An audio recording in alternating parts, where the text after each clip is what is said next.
तुम्ही हा व्हिडिओ उघडलाय कारण आज सकाळी उठल्यावर मन थोडंसं वेगळं वाटलंय. काही ठोस कारण नाही, पण आतून जाणवतंय आजचा दिवस असाच जाऊ नये.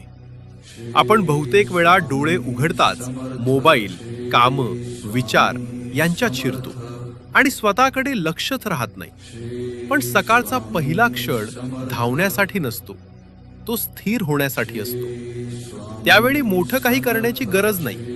फक्त 2 खोल श्वास घ्या आणि मन शांत होऊ द्या. गडबड न करता मनात एकच नाव आठवा, श्री स्वामी समर्थ. ही सकाळची नित्यसेवा मोठा विधी नाही, ती मनाला योग्य जागी बसवणारी एक साधी सवय आहे. ज्या सकाळी मन जोडलेलं असतं त्या दिवशी अडचणीही थोड्या हलक्या वाटतात. मागण्या न करता फक्त आठवण ठेवली तरी आतून आधार मिळतो. उद्या सकाळी